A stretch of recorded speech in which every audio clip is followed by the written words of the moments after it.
tive um tipo de convívio e relacionamento talvez um pouco atípico do que as pessoas normalmente numa família têm.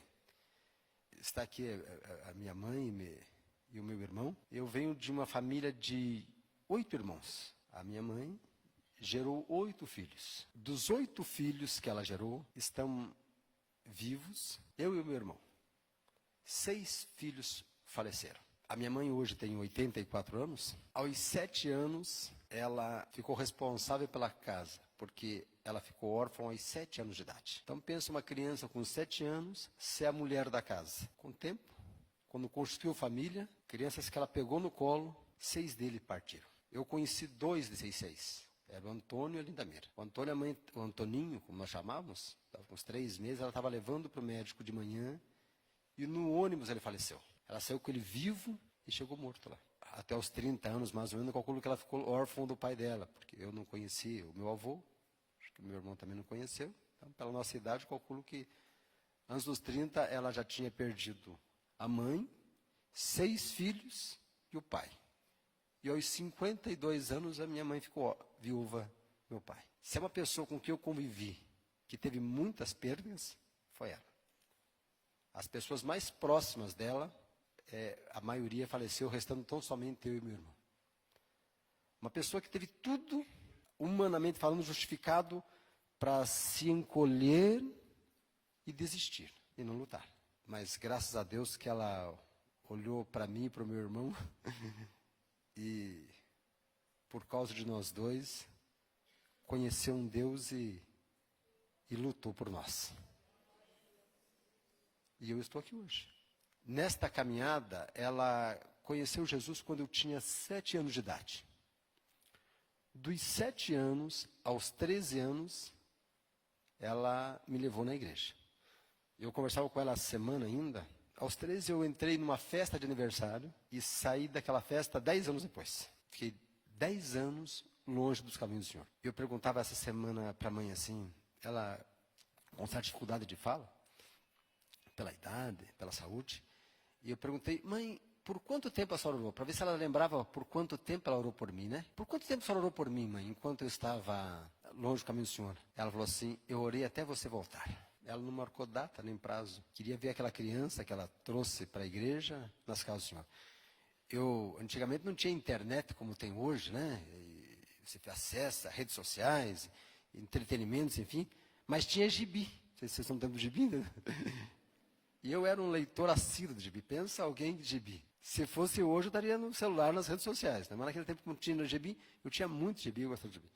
Então, eu me lembro que a mãe chegava de noite em casa, me tomava o gibi, pegava pela mão e levava para a igreja. A mãe, ela aceitou Jesus na sala de uma pastora, que depois fundou a igreja, que é a 39ª igreja no São Brás hoje. Eu estava entre aquele primeiro grupo que iniciou aquela igreja. Na época, nós éramos congregação da 10ª igreja. Inclusive, o pastor Eduardo teve um tempo lá com o pastor. E eu já fui rebanho dele lá, sabe? Eu costumo dizer que eu sou um dos rebanhos mais antigos dele, porque em 73 eu já era rebanho dele. Nós éramos congregação dele, da igreja que é lá. Então, chegava a mãe à noite, depois de um dia de trabalho, e ela era a maior frequentadora do culto da igreja. E eu junto, é claro, entendeu? Tomava o gibi, me pegava pela mão e me levava para a igreja, ao meu irmão. Eu era mais novo. Quanto é mais novo é mais fácil, né? Até a adolescência foi mais fácil de lidar.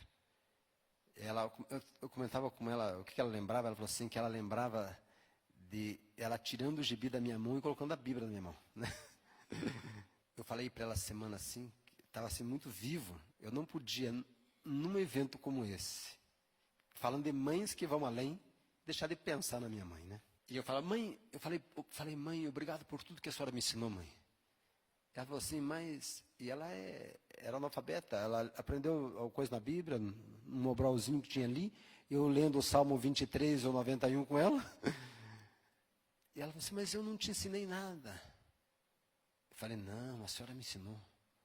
A senhora me ensinou sobre fé, sobre determinação, sobre garra, sobre não desistir. A senhora me ensinou a não colocar os olhos na adversidade, investir no que sobrou. investir em quem está ali. A mãe foi sempre uma mãezona assim de acolher. Meu pai faleceu aos 57 anos de idade. Um homem muito bom, assim, de um coração, um acolhedor. Já vinha do meu pai, do meu avô. Meu avô acolhia.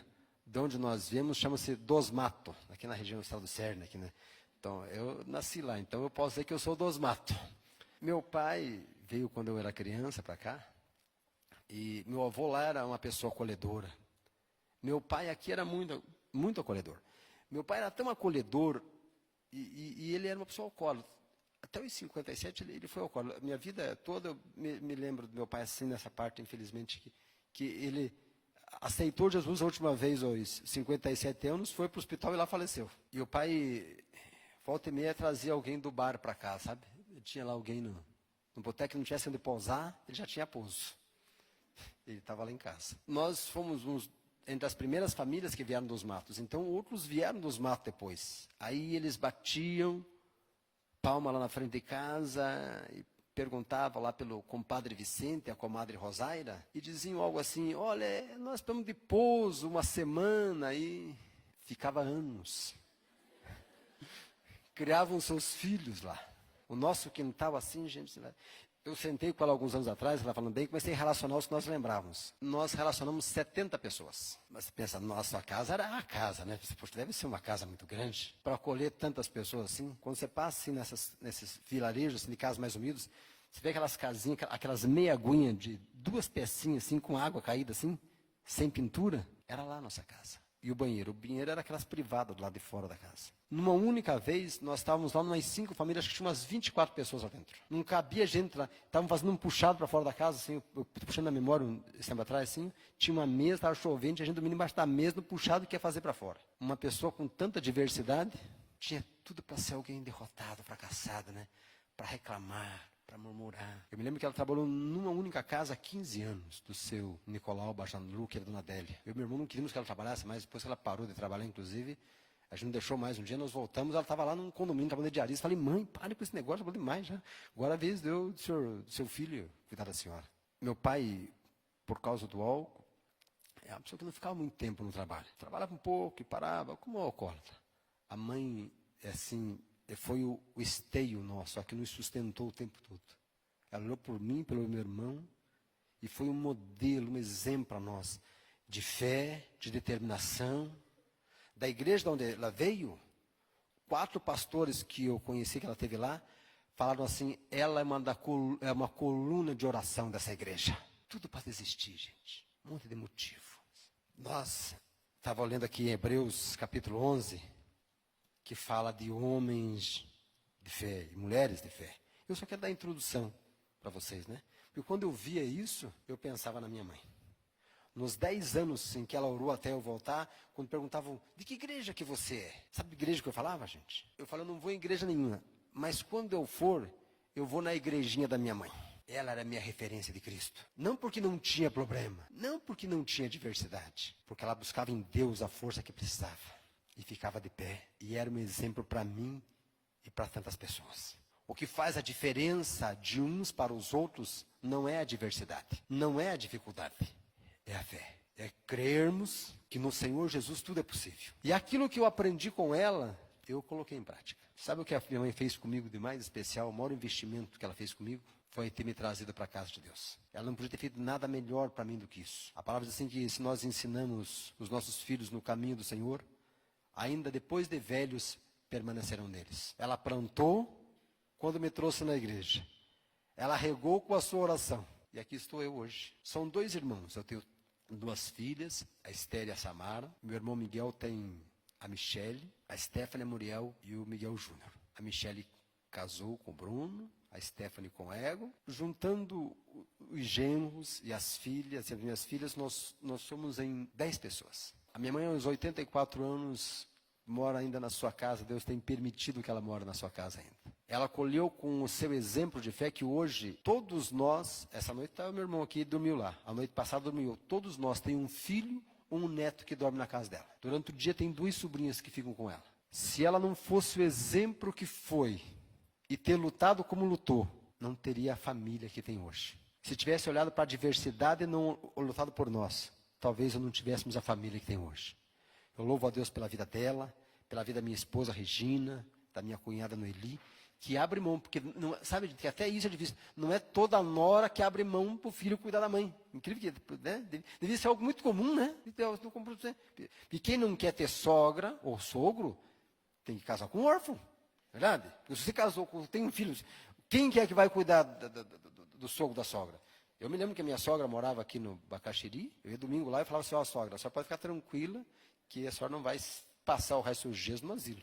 No dia que a pessoa seja levada para um evento, passar o dia, para cuidado, né? Porque vai vindo a idade das necessidades. Mas a família vai estar lá. Então, quando eu conheci a minha esposa, eu já sabia que o meu sogro e a minha sogra fariam parte da minha família. Esse conceito de acolher da minha mãe ficou em mim e no meu irmão. É aquilo tudo que eu aprendi com a minha mãe, com meu pai, sobre acolhimento, a gente põe em prática hoje, sabe? Hoje nós acolhemos porque nós já acolhimos em casa. Você sabe o que eu faço? Qual é o método, o grande método que nós fazemos para tirar alguém da rua, como o Júlio, que está lá hoje, que era alcoólatra, estava lá há alguns anos na rua, e outros aí tem diáconos na igreja. Sabe qual é o grande ensinamento nosso, gente? É fazer o que a minha mãe fez comigo. Sabe o que ela fez? Pegou pela mão e trouxe para a igreja. Sabe o que eu faço com eles? Eu pego pela mão e trago para a igreja. Que foi o que ela fez comigo. Então, se você tem aí um dependente químico, um viciado, etc., a primeira coisa que tem que fazer é trazer para a igreja. Como é que vocês acham que eu vejo a minha mãe? Como uma guerreira. Eu me lembro de algumas estratégias de mãe, de fora esse dia de fibra, de oração. A mãe vinha na igreja, até as esquinas ela abençoava. Hoje alguns dizem que eu posso falar alguma coisa sobre batalha espiritual. Pois a minha professora está ali. Ela colocava o copo com água na frente do rádio, na hora da oração, consagrava, e os vizinhos, às vezes, estavam com um problema em volta, ela ia no terreno do vizinho e jogava a água da oração no terreno do vizinho. Sabe o que é isso, gente? É batalha espiritual. Ela se apropriava do lugar onde ela estava espiritualmente. Eu faço isso até hoje, gente. Ó, não tem cadeira aqui que eu já não orei. Pastor, você também deve ter orado, né? Ó, não tem cadeira daqui da galeria que eu já não tenho orado várias vezes. Você está quietinho, oração de manhã que eu oro tudo. Não tem porta desta igreja, nenhuma porta aqui que eu já não tenho orado nela. Várias vezes. Você falar, né? Falando para você saber que você não pode só fazer, como você pode influenciar as pessoas que estão à sua volta. Eu me espelhei nela. As coisas mais simples que eu vi ela fazendo dando certo, eu pratico décadas depois. Não há um lugar que nós vamos nas ruas onde as equipes não cercam em oração antes. Nenhum lugar. Sei que é do evangelismo de missões, gente. Envia a tua oração primeiro. Mas a palavra de Deus diz assim, que tudo é possível àquele que? Tudo é tudo. Tudo é você sair lá na rua, pegar um mendigo deitado na rua e falar assim, eu conheço um Deus que pode mudar a tua vida. E eu vou fazer com você o que minha mãe fez comigo. Vou te levar para a igreja. Quantas daquelas famílias que bateram nossa porta, né, Miguel? Poderiam estar nas ruas hoje, morando como mendigo, se a minha mãe não tivesse com meu pai aberto a porta para eles. Vou te contar um caos do meu pai. Meu pai foi na penitenciária visitar lá um parente que estava preso lá, né? Chegou lá, tinha uma senhora que foi lá visitar, estava com os filhos lá fora, lá, e veio do interior, de algum lugar aí. Meu irmão me contou a história, ele conhece melhor a história, é mais velho que eu. Alguns dizem que não aparenta, mas esse é... E me falou assim, olha, que não tinha onde posar. O que é que meu pai fez? Voltou com a mulher, com 1 ou 2 filhos, lá para casa. E ficaram lá, acho que meio ano lá em casa. Né? Pensa se você pega um GP desse. Chegou lá o circo, lá no campo de futebol. O pai viu um casal, coitadinho, morando embaixo daquela barraca. O que ele fez com o casal? Ficou mais uns 3 meses lá em casa. Enquanto o circo estava lá, eles estavam lá. E a mãe trabalhando o dia inteiro. E voltando à noite para casa. A mãe saía cedo. Achava café, comida para nós. E ia trabalhar e voltava de noite. À noite, o fogão era lenha. Alguém fazia fogo para aquecer o fogão. Para ela poder fazer a janta, que não tem essa como micro-ondas. Nada disso, né, gente? O micro-ondas é meu irmão com machado rachando lenha. Para esquentar, deixar o fogo quente, para a mãe, quando chegar, poder fazer logo a janta, para poder ir para o culto. E ela frequentava todos os cultos da igreja. Todos. Por isso que nós é um cerne, graças a Deus, né? Vimos na fé de alguém, né? Por isso que as nossas famílias são assim, tanto a minha quanto a do meu irmão, honram a nossa mãe, cuidam dela, porque ela cuidou de nós, ela deu a vida por nós dois. Pessoas dependem de você. Você pode mudar a história da sua vida e a história da vida de pessoas que estão na sua volta, através de atitudes de fé. O lugar é a casa de Deus. Seja uma igreja bonita, grande, como essa aqui, ou uma salinha de oração onde eu conheci Jesus, que era a sala da pastora Dalécia. O Espírito que está lá e aqui é o mesmo, é o Espírito Santo.